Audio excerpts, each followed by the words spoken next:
You're watching Drake Wing Gaming. Enjoy the video.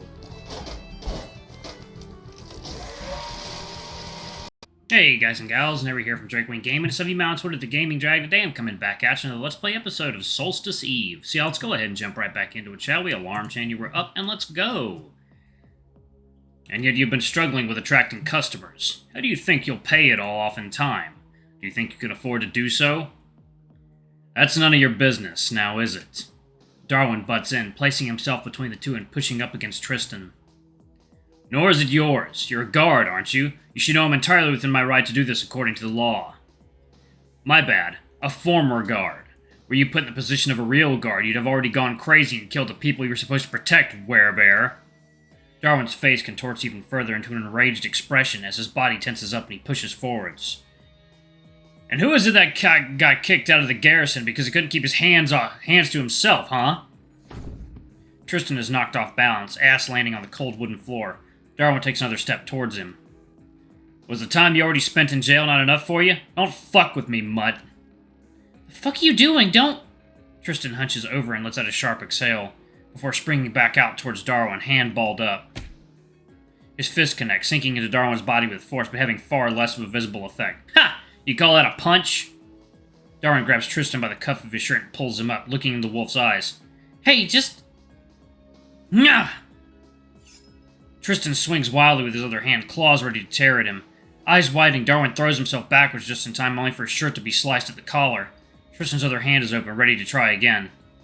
Recovering from his initial shock, Darwin swings at the wolf as well. I'm not sure which of the two is faster. I'm not about to wait to find out. Lucky that I managed to switch to the correct spell in time. The grip spell makes quick work of the two, holding them in its grasp and keeping them still, floating above the ground. Stop it, you two! You morons, what the fuck are you fighting for? You think I like cleaning drunkards' blood off the floor? If you're not gonna handle this like sane people and you're not here to get a drink, then get the fuck out! Frozen in air, Darwin and Tristan can do nothing but look at Ella. I let go of the spell and they both fall to the ground. Both breathe heavily, unsure of how to react. Fine, have it your way, but remember that payment day is next week. With that, he slinks away, tail between his legs. Ha! Fucking hell! Can't believe I have to deal with this shit. Thanks for cooling things off, Cantor. No problem, the situation sounds fucked. Does the law really say that you're the one who has to pay for the debt? I couldn't find anything saying otherwise, so seems so. Not that I have the power to fight it. I'm not a scholar of the law or someone with any form of power. If I wasted time on trying to understand this, I'd certainly go out of business. So I have to pay as long as I can. I'm not going to give up on this place. Darwin seems ashamed of himself, looking to the side and remaining silent. I see. So you inherited this place from the previous owner? Yeah, we had a complicated relationship, but he was a friend. I miss him, and I'm sure as hell not going to sell this place to the Stone Shears to let them do whatever it is they want to do with it.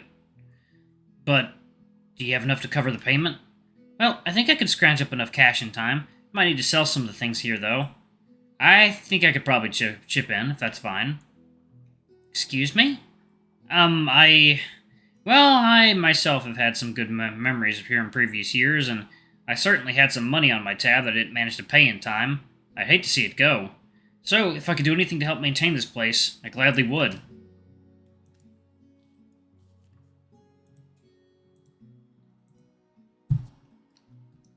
It's not like I have anything else I want to do with it. That's... Huh. Ella starts chuckling to herself.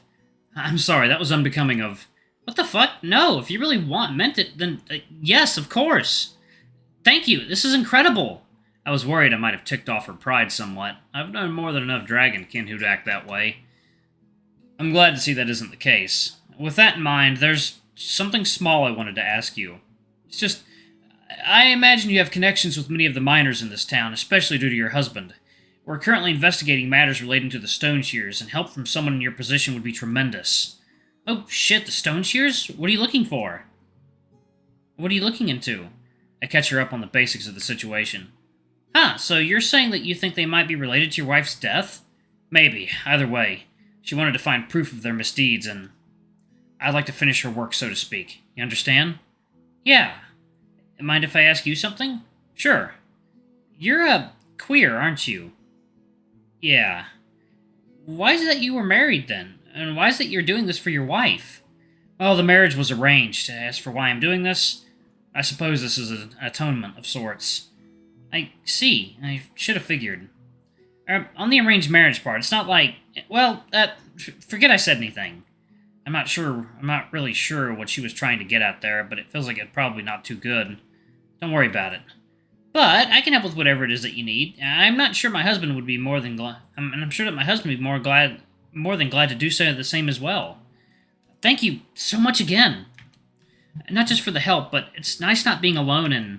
She waves her hands around to point out her dragonkin features. This, I guess? I don't know. Yeah, I get it. There were more of us during the Keystone boom, but most left soon after. This land is as pleasant as moldy fig. Puh, you're sounding like my dad. He always said exactly that. Well, it's a known idiom in Antalis. Huh. Well, that aside, you're still owed your drinks and food. It's on the house. Ah, that's... Darwin seems surprised, if a bit hesitant. He turns to Ella. Hey, I'm sorry for how I acted. It was shameful. I let my anger get the better of me. Well, that wolf deserved it. It did feel good to see him fall on his ass, but don't let it happen again, because Cantor saved you this time.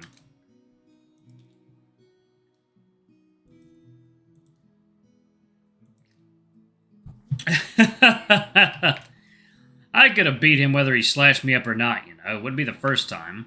Well, I'd have beat your ass if you bled on the carpet. You know how hard those stains are to get out. I could clean it easily with magic, you know. It's a matter of principle. Bleeding on the carpet indicates a lack of respect. Now, sit down at the bar so I can give you the food and drinks you deserve. Yes, ma'am. Aren't you at least a decade older than her? That's not what you know how it is. I absolutely do not know how it is. I see Ella smirk silently while she pours the ale into our flagons. Darwin sees this before leaning over to me and whispering, This is her tavern. This is a situation where she demands respect. I wouldn't want to be any ruder than I've already been. Who would have guessed that a fearsome werebear like you would be so submissive? Well, that's not what this is about. Besides, this is not... I'm not entirely sure what the noise Darwin just made is, but it's cute. Let's put that topic aside for the moment, or forever. You're coming tomorrow, right? To keep me company while I transform for the week. The friend who usually comes over isn't available this week, so I'd really appreciate the company, you know. I'm about to answer when I notice Darwin's intent gaze. I get the sense he's more desperate than he lets on. Sure, it sounds interesting. That's it? It's not for me. It's just because it sounds interesting. Any other Therianthrope will do? What? No. I glance at Darwin's smirk that shows I've been had. Ha! Don't worry. I'm just kidding. Your order is ready. Ella places down the food and ale we ordered on the bar. Aha! Finally! Cheers! Cheers! Day 7. 46 days until the Solstice Festival. A hitched breath. A rugged hand running across my waist. Darwin holds me tightly. The hair on his chest brushes against my body. It's a comforting sensation, the strands of hair brushing against my fingers as I explore his body. Despite the winter cold assaulting my near-naked form, the heat from him is all I need. I want to kiss him. To get as close as possible to him. To wake up with him by my side as if it's no big deal. To feel so comfortable around him that we won't even need to speak to communicate with each other. Not just now. Not just when I make him feel good, when the grunts and moans we make guide the other towards pleasure. Such simple carnal desires masks the intimacy I desire from him. As I look down from above, I hope he feels the same. If I were to tell Darwin what I really want, would he agree? Or would he reject it and leave me entirely? I wouldn't blame him for doing so. I can't risk it. So for now, I'll make use of this mask and get what I want. I lean in closer as I run my hands across his inner thigh.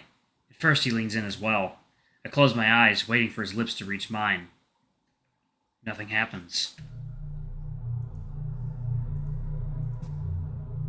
Ooh. Spaghetti-o. When I open my eyes, his expression has changed. It's distant. A gurgle leaves his throat as his eyes roll back. His body warps, limbs extending, snout forming, fur spreading across his body. I hear a loud crack.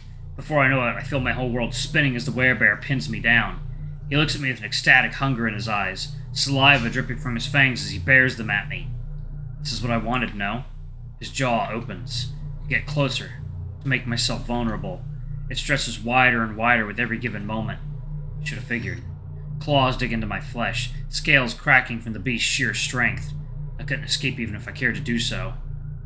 If he wants to eat me, then so be it. Which is why I'm saying that the idiom is wrong. No, you don't get it. Look, there's 2 nails and... Why do you need 2 nails in order to nail a painting into the wall? Because whatever, you win. Aha! If you want to, I can also prove my points to you later. No need for that. I enter the Therianthrope holding area, pointlessly bantering with Darwin all the while. It seems abandoned. Compared to the rest of the guild, it's clear that less maintenance work is performed here. The stonework is cracked, vines seem to grow between the bricks, and the cells seem especially shabby. Rust grows on the bars, and their insides are lined in scratches, cracks, and what I'm pretty sure are bloodstains here and there. Darwin seems more wound up today. I wonder if it's because of yesterday's altercation, but it's more likely because he's itching to transform already. Oh, Lawrence, you're here already. You're here today. Hold on, what? What's up, Darwin? Oh, and Cantor. Huh. I vaguely remember hearing something about Laurent volunteering occasionally at a Therianthrope holding cell, since a mage's presence is necessary for disabling the Bracelet of Binding. You two know each other? He's Shell's lover. Oh. Huh. And you two know each other from the Cooperation Meet. He's been helping me out with some of the investigations regarding Shell. Oh, I see. I hear a snicker from beside me. What's up, Darwin? Oh, nothing. Just thinking about how the two of you are pretty similar. What? No, we're not. Well, you're both quite distant and unapproachable. Am I? Is he? Of course. I wonder if the snappiness is a side effect of Darwin wanting to transform. Well, you're clearly itching to transform already. Does it come off that way? Maybe. Maybe Darwin's more right than I gave him credit for. Well, if you say so, haha. I certainly won't oppose to getting this damn bracelet disabled. Sure thing. Laurent turns to a device on the table, some sort of metallic cage laced in magic circles, with multiple holes carved into a jutting growth at its top. All right, you know the drill by now. Darwin places his hand in one of the holes, and Laurent places his own hand on the side of the cage. The circles begin glowing as the circles work their magic. Darwin seems to shudder and recoil backwards slightly, but remains human.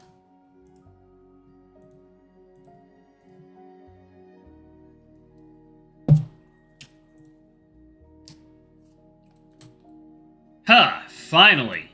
His posture seems to get more relaxed as he takes a deep breath. That's it? The bracelet's disabled? Well, yeah. You're still human, though. I'm not exactly allowed to transform while not caged up, now am I? I suppose not. The process is usually more involved, and done while the Therianthrope's caged up. Darwin's just got better control over his form than most, so we don't have to go through that hassle. What a model citizen. Sure thing, now open up this cage so this model citizen can transform already. Darwin's practically bouncing in anticipation. It makes sense. I imagine having to hold the transformation, and when you know there's nothing stopping you but the law, is much harder than having to put up with the Bracelet of Binding's effect. Look what you've done, Cantor. Your banter's making the poor guy wait longer than he has to. My apologies then. I remain silent as Laurent opens the cage up, and Darwin rushes into it and shuts the door behind him, before quickly stripping all his underpants from his body. It's quite an absurd sight watching a man forcibly shut himself behind bars and strip with such glee.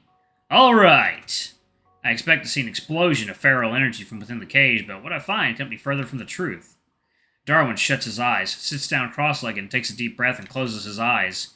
Then, black and white fur begins to spread over his body. His nails grow into claws. His face extends into a snout. His facial features shift and move. Other than the occasional crack of an errant bone as his body grows, the transformation is silent, save for the breathy growling that escapes Darwin's maw. Before I know it, a full-fledged werebear is sitting in front of me. I'm going to pause it right there, y'all. Thank y'all so much for watching. Don't forget to like, comment, subscribe, ring that notification bell, and check out our Patreon if you can. It always helps. Before I go, I'm going to give a quick shout-out to our lovely bronze tier patrons. Thank you all for all you do for the channel. We greatly appreciate your support. Thank you to our silver tier patron, Cade Silver, and thank you going a bit above and beyond. It's greatly appreciated. Thanks to our 3 gold tier patrons, Zeke, Toby, and Blue Wolf Alpha. Y'all are awesome. We love you. Thank you for subbing to Ultimate Tier. Anyway, if y'all want to get your names in the credits, get access to all of our Safe for Work contents as little as $5. If y'all don't want to donate to our Patreon, you can donate using Super Thanks on YouTube. Anyway, I love you all, and I'll see y'all in the next video. Bye-bye!